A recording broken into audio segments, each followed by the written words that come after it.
Добрый день, тут Ганна Соус, и со мной на видеосувязи из Варшавы кандидат на президента на выборах 2010 года, былый палітвязень, былы намеснік міністра замежных справаў Беларусі, координатор грамадской программы «Европейская Беларусь» Андрей Санников. Добрый день, спадар Андрей. Добрый день. Ну, ведаю, што вы вельмі пільна сошыце за тым, што адбываецца цяпер у Беларусі. Ну і самае першае пытанне, чым адрозніваецца гэтая выбарчая кампанія ад той, у якой выбралі ўдзел 10 гадоў таму? Ну, адрозніваецца паводле дзеяння ўлады, актыўнасці грамадства, стратэгіі патэнцыйных кандыдатаў. Што агульнае і што адрозніваецца? Ну, кожная кампанія адрозніваецца. Палітычная кампанія. Пра выбары мы не кажам, таму што выбараў даўно няма. Але кампаніі палітычныя ў сувязі з выбарамі, з гэтак званымі лукашэнкаўскімі выбарамі, яны ёсць. І моцна адрозніваюцца. Па-першае, падкрэслю, што вельмі надзвычайна высокая актыўнасць грамадзян Беларусі. І гэта галоўнае адрозніванне, таму што калі взять кандыдатаў, то гэта, можна сказаць, неафіты.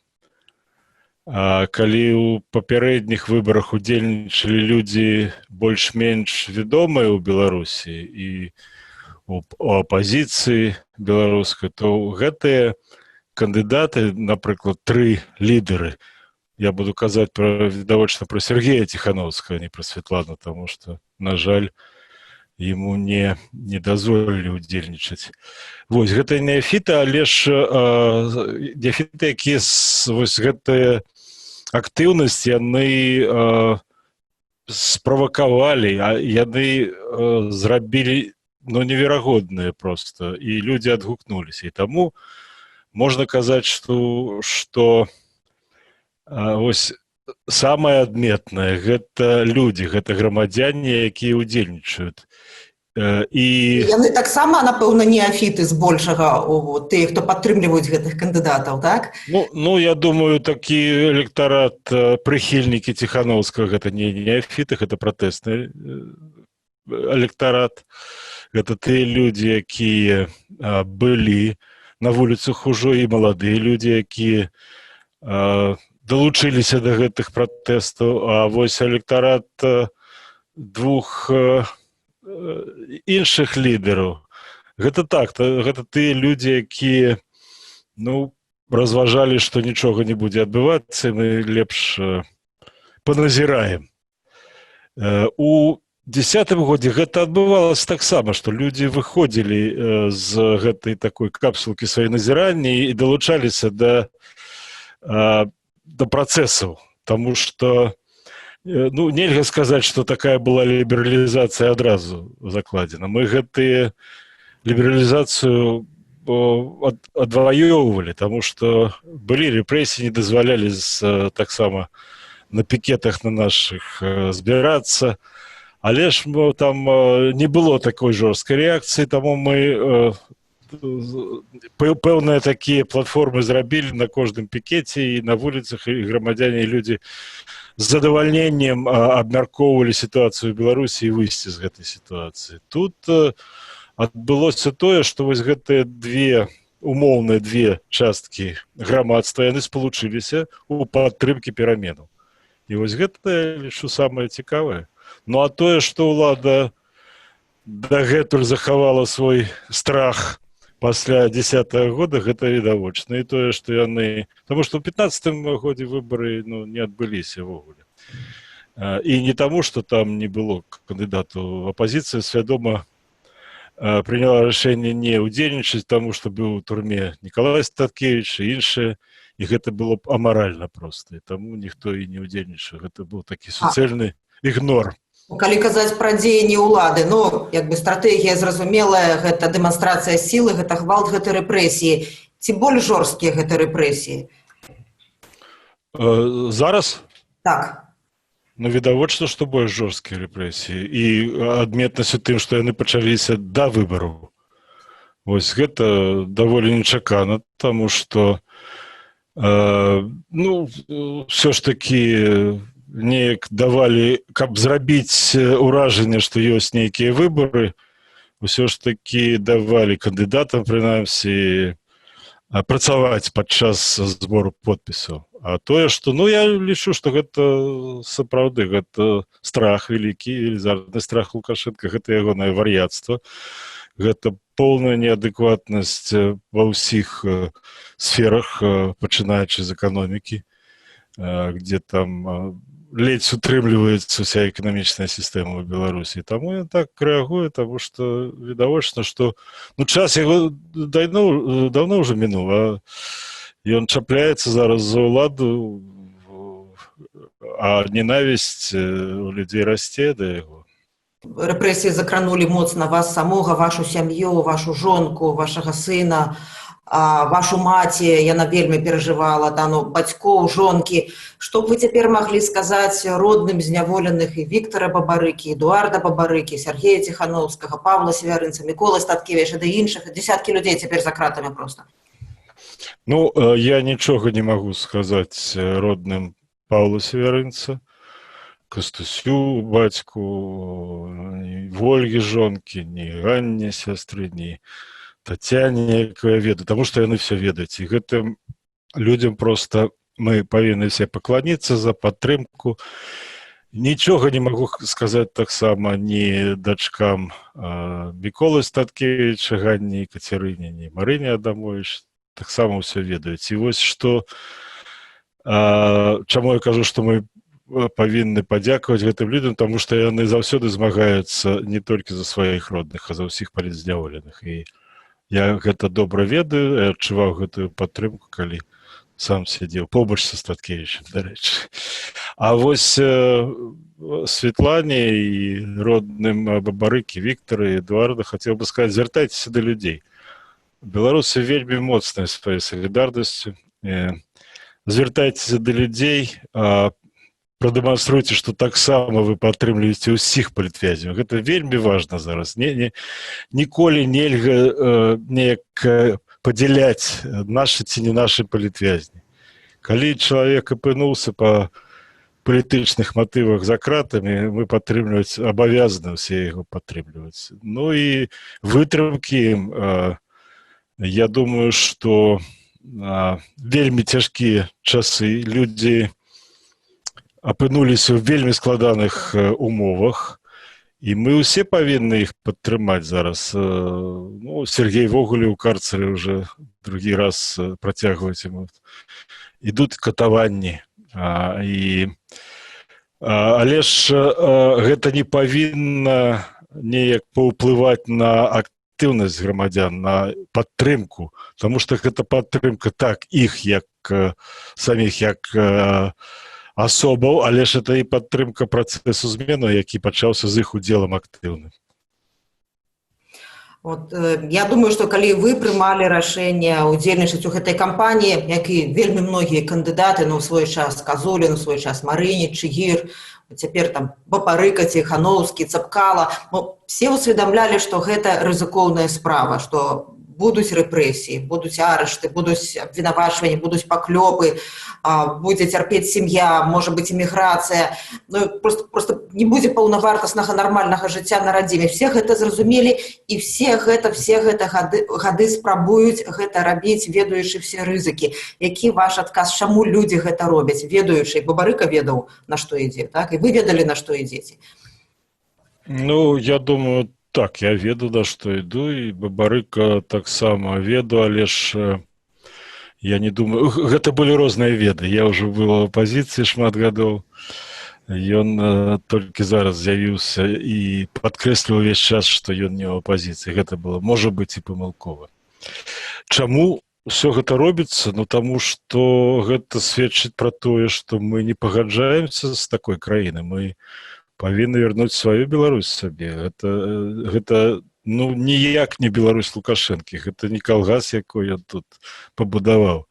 І тое, што мацней не толькі ненавісць да Лукашэнка, але і падтрымка нават новых кандыдатаў, якія невядомыя грамадству. Гэта таксама сведчыць пра тое, што ну, не будзе гэты рэжым кіраваць Беларусю ўвесь час. Не будзе... Краіна не будзе такой, якую мы бачым сёння пры Лукашэнкі. І так, будут з'яўляцца людзі. Будут з'яўляцца людзі, і я думаю, зараз з'явяцца людзі, потому что гэта просто, я думаю, адбудзецца таму, што, напрыклад, лідары за кратамі, і я не думаю, што выпусцяць Бабарыкаў. І павінны... Як вы мяркуеце, ці зарэгіструюць яго? Я думаю, што не павінны зарэгістраваць. Не павінны зарэгістраваць і не павінны выпускаць да выбараў, так званых. І таму павінны з'явіцца людзі. Ведаеце, ён же сам сказаў, не гэтыя відэазвароты, гэта было нешта недарэчнае, і, шчыра кажучы, гэта не дапамагае ні яму, ні камандзе, ні прыхільнікам. А ён же сам сказаў, што, ну, калі вось мяне не будуць рэгістраваць, уявіце себе, 300 000 людзей прыйдуць абараняць мяне. Ну, вось пра гэта трэба думаць у камандзе, пра тое, што, як я сказаў, што падтрымка павінна быць усім палітвязням, і Міколі Статкевіча, якой не ўдзельнічае ў выбарах, але яго роля велізарная, і Павлу Северінцу, які не ўдзельнічае ў выбарах, але і яго роля вельмі вялікая у грамадстве і ў тых працэсах, якія адбываюцца, і Максіму Вінярскаму, і іншым палітвязням, Ольге Нікалайчык, якія зараз за кратамі. То бок, вось гэта першасна, і другое, мабілізаваць людзей у падтрымку свайго лідара, патрабаваць вызвалення. І мы ўсе павінны гэта рабіць. Мы робім таксама праз свае каналы замежныя. І бачым гэтыя петыцыі. Усё патрэбна. Усё, што накіравана на вызваленне людзей, павінна быць выкарыстана у гэты час. У гэтыя дні з'яўляюцца крыкі, заявы людзей, ад якіх ніхто не чакаў, напрыклад, людзей, якія працавалі на дзяржаўным тэлебачанні, вядучыя гавораць пра тое, што яны не згодны з тым, што цяпер робіцца ў краіне. Там спартоўцы, якія заўсёды маўчалі многія, таксама пачынаюць выказваць сваю незадаволенасць. От калі казаць пра такія вельмі моцныя крокі, як, напрыклад, адстаўкі людзей, якія ва ўладзе знаходзяцца, як это было ў 96-м годзе, так, як пайшлі на знак пратэсту, на знак нязгоды, вы ў свой час, Александр Саснов, Михаил Чыгір, як пайшлі. От такіх адставак пакуль мы не назіраем, ні з Міністэрства замежных справаў, ніхто не сыходзіць.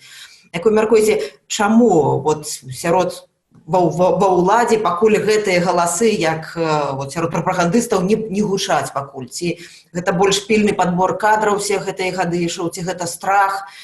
Якім чынам незадаволенасць наменклатуры людзей, якія там ва ўладзе, якія маюць нейкія рычагі, якія прымаюць пэўныя рашэнні, якімі спосабамі можа іх незадаволенасць быць выказаная? Нехай павінны сысці, таму што я лічу, што, па-першае, гэта ўплывае і на прафесіяналізм супрацоўнікаў, таму што пазбаўляюцца прафесіяналаў, і зараз прынцып прызначэння — гэта лаяльнасць, гэта халуйства. А тое, што адбывалася ў 2010 годзе, сапраўды, я ж не ведаў нічога пра Михаила Николаевича, а там была дамоўленасць, што сыдуць 12 міністраў. І, на жаль, сярод іх был і Сенько.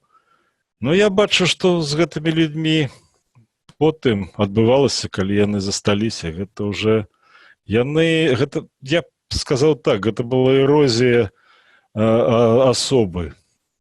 І проста жах быў калі я бачу кагось. Я не шмат людзей бачу пасля тых, з кім працаваў. Але калі я бачу, што з імі адбылося, я і без гэтага ведаю, што я б не смог працаваць. А калі бачу, што са службай адбываецца, і што адбываецца з людзьмі, я пераканаўся. Гэта ўжо нейкае іншае жыццё там пачынаецца.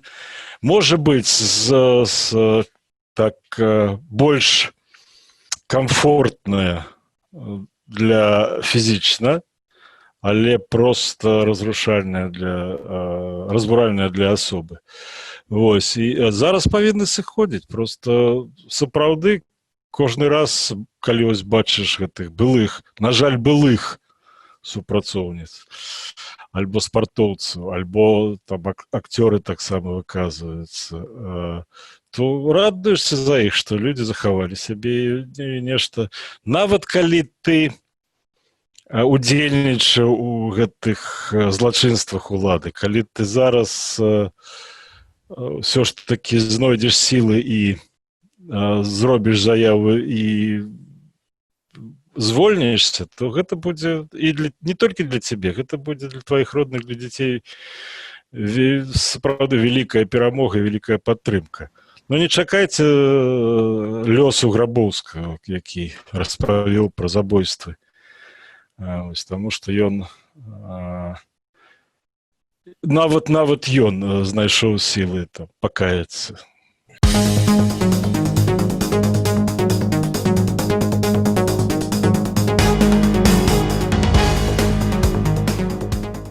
А як вы, як дыпламат, як прадстаўнік МЗС, які ведаеце гэтую всю кухню, расцэньваеце той крок, калі запрасілі дыпламатаў і старшыня камітэту дзяржаўнага кантролю паведаміў ім пра тое, у чым абвінавачваюць паводле іхняй інфармацыі Віктара Бабарыку. Адзін з дыпламатаў выказаўся, што ён як гаспадар сябе паводзіў, што это агрэсіўныя былі крыху паводзіны. Вот як вы ацэньваеце такую практыку, калі дыпламаты развязу былі запрошаны ў МЗС? Ну, гэта, ведаеце, я ацэньваю, што так, дыпламатаў запрасілі ў аддзел НКВД. Добра, што яны выйшлі ўсе адтуль. Таму што мы ведаем, сённяшні так званы міністр, ён рыхтаваў правакацыі яшчэ ў 2010 годзе, ён вядомы. І калі пачалі казаць, што вось ён ёсць ліберал там ва ўладзе, да не, гэта абсалютна чалавек, які выконвае ўсе загады і выканае ўсе загады. Гэта ўжо не дыпламатыя, гэта нават не прапаганда. Гэта вось такія ГБшныя метады запалохвання. Каго запалохвання?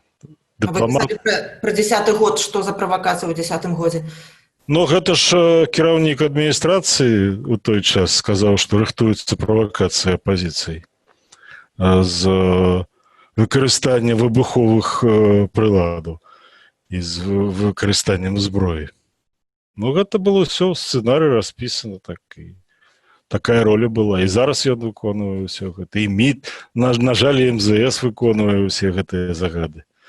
Я чакаю, я думаю, я не зноў-такі скажу, што кантактаў ніякіх няма, але ж ведаю, там, можа быць, некалькіх людзей, якія працуюць у амбасадах, нават амбасадарамі прызначаны, цікава, там, рознымі шляхамі. Так вось, сыходзьце, хлопцы, леді, сыходзьце з гэтай, ад гэтага сорама, з гэтых пасадаў, рабіце заявы, гэта ўсё было, мы ўсё гэта праходзілі, калі у Савецкім Саюзе, калі ён існаваў, калі амбасадары, гэта было безумоўна, надзвычайнае здарэнне для сістэмы МЗС, але ж гэтыя людзі адразу станавіліся ўплывовымі людзьмі для суграмадзян, не толькі там на захадзе. Так што сыходзьце, я вось магу звярнуцца да сваіх калегаў былых. Сумленне будзе, спаць будзеце нармальна, і сумленне будзе ваше іншым, і лёс вас будзе іншым, і жыццё ваше будзе іншым. Сыходзьце, калі не рызыкуеце вяртацца, можаце пажыць крыху. За межамі я ўпэўнены, што не шмат засталося гэтаму рэжыму. Вы назвалі трох найбольш яркіх прэтэндэнтаў, удзельнікаў гэтай выбарчай кампаніі неафітамі. Я хацела вас запытацца пра Валера Цапкалу. Ці вы былі з ім знаёмы ў свой час? Як ацэньваеце ягоны ўдзел і перспектывы ў гэтай кампаніі? Так, я даволі добра знаёмы з Цапкала. Я не магу зразумець матывацыю, шчыра кажучы. І таму я не магу ацэньваць, калі вось дагэтуль для мяне гэта нейкая таямніца. Бабарыку я і не зразумеў бы, потому што гэта іншае. Вось Валер Цапкал, сапраўды там шмат працаваў паслухмяна і апошні толькі калі гэта здарылася ў 16-м годзе пачаў адзін раз выказаўся негатыўна і адразу быў звольнены. І зараз там камсамольцы кіруюць тым, чым ён займаўся. Так што я не магу, я жадаю, каб ён заставаўся, таму што гартуюцца людзі вось у такіх кампаніях. І мы сапраўды зможам убачыць вось па наступных кроках, што ён уяўляе сабе там. Ці будзе ён імкнуцца да рэгістрацыі, што ён будзе рабіць. Пакуль што ён, як і Бабарыка, выказваецца, ну так, даволі асцярожна, я б сказаў так, калі не нават больш, чым асцярожна. Ну, але ён там прыходзіў разам з жонкай на ланцуг салідарнасці ў Менску, так, ягоная жонка выказала салідарнасць Святлане Ціхановскай. Такія пэўныя крокі робяцца, падтрымкі людзей, якія трапляюць. Гэта добра. Гэта добра, гэта такія дробныя крокі, але гэта добра у слушным кірунку. І зараз я кажу зноў-такі, я чакаю моцных заяваў ад камандаў іншых, ну, скажем, былых номенклатурных кандыдатаў у падтрымку палітвязняў. Таму што гэта павінна быць сёння пунктам номер 1. Вы не называеце гэта выбарчай кампаніяй, называеце палітычнай кампаніяй. Тым не менш, трох кандыдатаў вы назвалі. Каму з іх вы сімпатызуеце? Я разумею, што вы як бы салідарна і патрабуеце вызвалення палітвязняў, але калі разглядаць тых, хто прэтэндуе на прэзідэнцкую пасаду, на чыім баку вашай сімпатыі? Ну, безумоўна, Сергей Ціхановскі, таму што гэта тое, што ён робіць і як ён гэта робіць, і тое, што ён запусціў звыш папулярны лозунг «Стоп тараканы», за якім ужо падцягнуўся Саша 3%. Гэта тое, што мы робім, тое, што еўрапейская Беларусь робіць. То бок, гэта мабілізацыя людзей супраць гэтай улады, супраць гэтага рэжыму. І тое, што яго першым кінулі за краты, гэта сапраўды азначае, што ён быў вельмі небяспечны для Лукашэнкі і застаецца вельмі небяспечным. Але ж патэнцыйная кандыдатка на прэзідэнта – это ягоная жонка Святлана Ціхановская. Яна, калі будзе зарэгістраваная, то будзе зарэгістраваная яна, і яна як бы спачатку мала гаварыла з прэсай, спачатку так, як яна зрабіла вельмі мужны крок, калі зарэгістравала яго ініцыятыўную групу. І яна все больш і больш становіцца грамадскі значнай фігурай. Як вы ацэньваеце яе перспектывы як палітыка? Я яе перспектывы ацэньваю з таго боку, што яна зрабіла, сапраўды. Яна зараз сапраўды стала мужна, каб абараніць перш за ўсё свайго мужа і працягвае гэта. Мы ж бачылі, як яна вагалася, і тое, што яна ўсё ж такі вырашыла працягваць свой удзел, гэта вельмі мужны крок. Я думаю, што я б хацеў, каб яна перамагла на выбарах, на сумленных. Таму што, але ж гэта немагчыма будзе, але яна павінна, што значыць павінна? Мы вельмі усцешаны, што яна застаецца ў гэтай бруднай кампаніі супраць Сергея, якую развязаў Лукашенко, і вытрымлівае ўсё гэта. Як палітык яна не бачыць сабе палітыкам, таму я не жадаю ёй. Палітыкамі становіцца хутка. Ірына Красоўская стала фактычна палітыкам праз лёс мужа. Так хто ведае? Не, хто ведае, так, но калі будзе жаданне, я гатовы падтрымаць, але сама яна выказваецца, што жадання няма. Без жадання асобы гэта проста немагчыма. Ну і паглядзіце, тое самае адбываецца, улады пагражалі яе дзецям. Фактычна. Тое сталася ў вашай сітуацыі, калі вы былі за кратамі, Ірына, ваша жонка была за кратамі, І тут стала пытанне пра вашага сына, якога маглі як бы забраць в органы апекі. Гэта не здарылася, але ну такая ж самая пагроза паступае і ёй, і вісіць над ёй. Ну, гэта ўжо звыш подласць. Гэта я не ведаю. Гэта ніколі нікому не даруюць. Як кажуць, ні людскі, ні боскі суд гэтага не даруюць. Вось гэтым мерзотнікам, якія робяць гэта. І хто аддае загады, і хто гэта ажыццяўляе супраць жанчын і дзяцей. Ну, як гэта? Ну, беларусам гэта цяжка уявіць, што ёсць такія на нашай зямлі пачвары. Вы знаходзіцеся ў Варшаве, недавно давали интервью коллегам нашим с настоящего времени, и там нават непоразумение возникло, калі сказали, ну я-то в Беларуси, в сенсе тым, что ваши думки ў Беларуси, вся ваша увага притягнутая до Беларуси. Ці думаете вы про вяртанне, калі гэта можа адбыцца, наколькі гэта бяспечна, ці магчыма гэта бліжэйшым часам? Ну, я скажу так, я не думаю заставаться в эмиграции.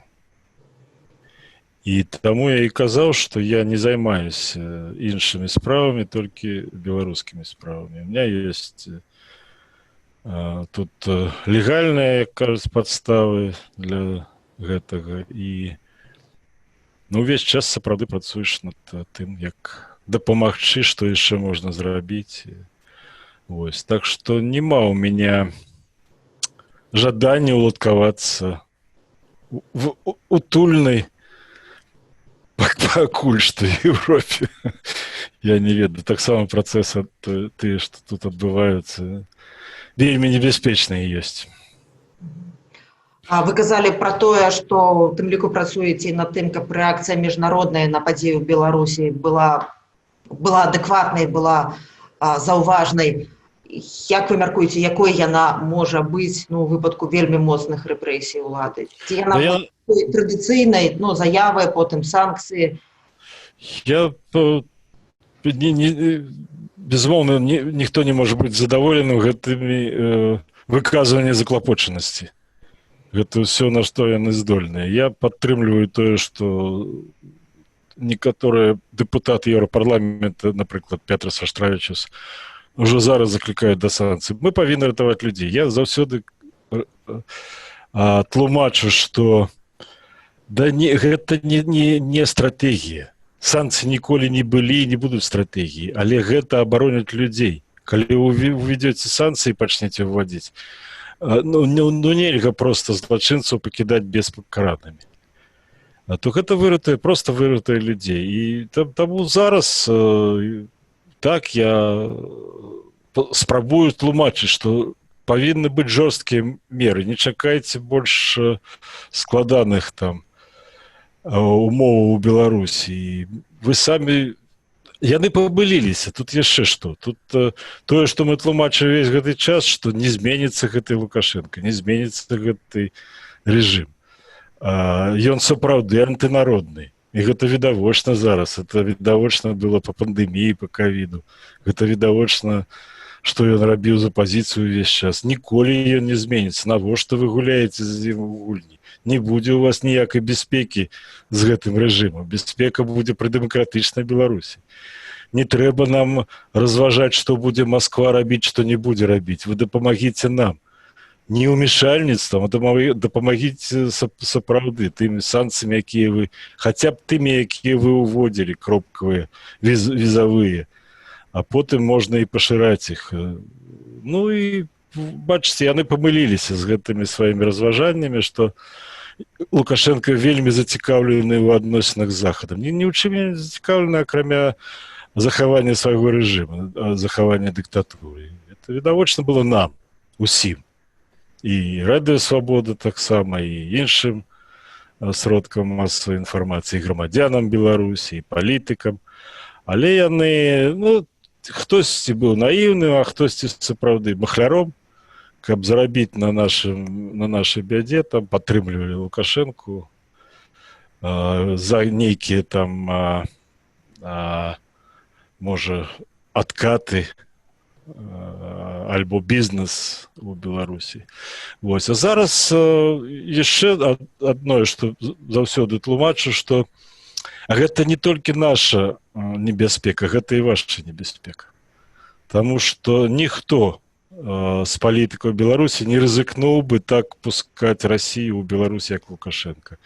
Ніхто з палітыкаў Беларусі не рызыкнуў бы праводзіць гэтыя вось ваенныя манёўры, якія пагражаюць Еўропе.